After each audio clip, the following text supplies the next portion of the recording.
So, I know I missed the last Owl House episode, but there was a good reason for it. Okay, there isn't, but still, we're here, and this episode was a straight bop, with a couple of hiccups. It was definitely one of the best of the season in terms of animation, story, and comedy. It was also very easy to review due to the ABC plot structure going completely in the order of the events, so things transition fairly smoothly into one another. It goes from King, Eda, and then the Lumity plot, which is basically what Twitter was talking about for 2 days straight. So without further ado, let's begin. I'm a bit sick right now, so forgive my nasal or if my voice sounds different. Alright, anyway, let's begin. Before we go into depth on King's part of the story, we actually need to explain Hooty's role in the entire plot actually. Basically, this episode is structured as a letter Hooty is writing to Lilith, as Hooty is feeling unimportant because all of the main cast are getting wild adventures and having fun, while he is just stuck in the door and he can't help anybody. So, in order to help and have fun, he decides that he's going to help everybody in the house with their current problems, and it seems to be that everyone in the house conveniently is having a lot of problems. So, what's troubling King? Well, he is going through a sort of demon puberty, and Hooty is trying to help him find answers since, well, Hooty is apparently a demon as well, which is pretty cool to know, I guess. So in this segment, we actually get more insight in magic and the demon system with the 3 Bs: Biped, Beast, and Bug. I just want to say how desperately the series needed this type of world building, as loose as this system is. So they test for Bug and explain that biped demons or creatures actually have magic bile sacs, so that explains why Beasts, who are 4-legged, don't have the ability for magic. After testing for every single type, it's revealed that King is just, well, King, and he isn't an identified demon. King obviously is incredibly disappointed and angry at not only his situation, but his father, and lets out a huge yell that creates a kind of shockwave that not only destroys Hooty's cake,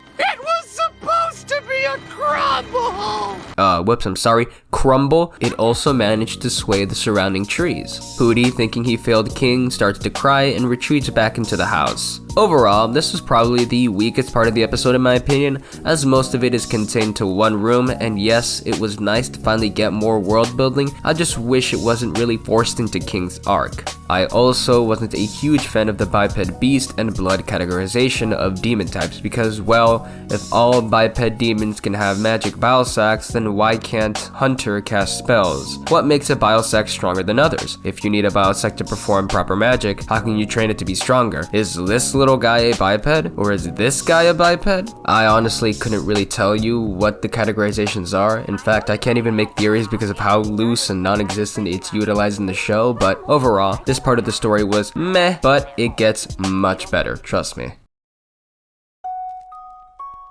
This is by far the best part of the episode. It's got everything that you would want from a serious story, and I think it legit has no problems. So let's get into it. Eda has been working herself too hard and refuses to sleep or relax. So, knowing Hooty, he basically gives her a magic roofie through a cookie, so Eda can properly sleep and hopefully dream, and dream she does. By the way, that magic roofie joke sounded way better on the script, my god. Trippy imagery and flashbacks to the past gives us insight to Eda's condition and how much the curse has affected her over the course of her life. We actually get to see her father and what she did to him, which can explain why her mother was so fixated on her and curing the curse. We can also infer why her father is maybe no longer around, because it might be due to the curse, or maybe he's out there researching some way to cure that curse. Who knows? We are also shown Eda'S past with Rain, as due to the curse and Eda's tendency to shoulder her problems alone leads to their breakup, which, as shown in the previous episode, was incredibly painful to her, so painful in fact that her magic can wither things away. This entire dream sequence is legitimately genius, with the animation, the soundtrack, and just goddamn everything was just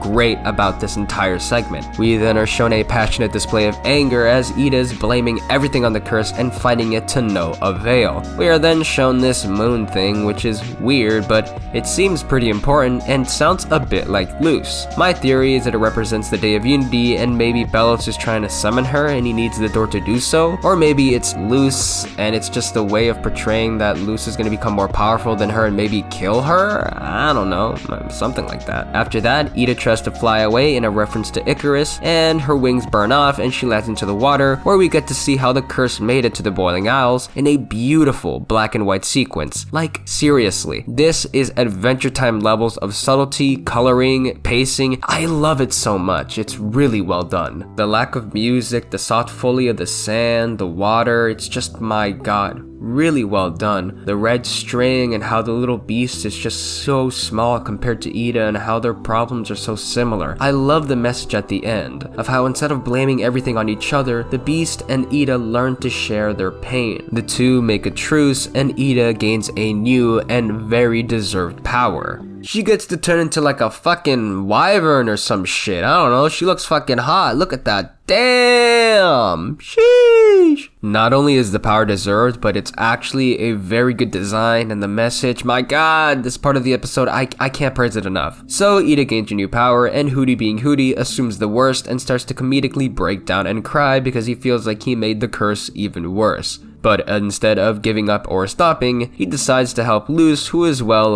having some lady trouble. So basically Luz is torn between two things, trying to get more info out of the little mouse guy to find a way back home, and asking out Amity. So Hooty does what Hooty does best. He kidnaps Amity in an owl pellet and forces her and Luz to talk out their problems in the basement. Nothing says romantic more than kidnapping your crush and putting her in an owl pellet. Yeah, what the fuck am I writing? In the basement, Amity tells Luz that she wants her to forget about the, well, you know, the thing that happened last episode, until a trapdoor under their feet leads them to the Tunnel of Love. Oh boy. As funny and creepy as the setup is, I actually don't really like it that much, but for what it's worth, I do enjoy the fact that there is no bullshitting around when it comes to their feelings, and possible misunderstandings don't take 30 episodes to solve. But I think it was rather inappropriate to have this progression in a Hooty episode, where the moment was outshined by the plot before. It kinda sucks. I would have preferred to see a bigger payoff in the mid-season finale, or maybe dedicate an episode to it, not just the measly 7 to 8 minutes. So, in the Tunnel of Love, surprisingly enough, Amity is enjoying herself while Luz is cringing. And like hormonal teens do when they are cringing, she starts to destroy everything around her, which in turn makes Amity think that Luz absolutely does not want to be in a relationship with her. But as they leave the boat ride, Hooty sees what he's done and thinking that he has completely failed, tries to remove himself from the house and destroys pretty much everything. King and Eda both come out and save the day, with Eda saving King from falling off the roof and King destroying the tower that was going to collapse on Luz and Amity with his new roar power. Luz and Amity do this anime thing where they look at each other and all the colors are like pretty and the music starts fading in. It's really cheesy. I didn't like it that much. Anyway, Eda subdues Hooty by taking him to the sky, leaving Amity and Lumity to clear up their misunderstandings as planned by Eda and Luz in a very last minute decision. And well, instead of Luz confessing first, it was Amity. She did it first and they had a really cute moment where Luz said she wanted to do it.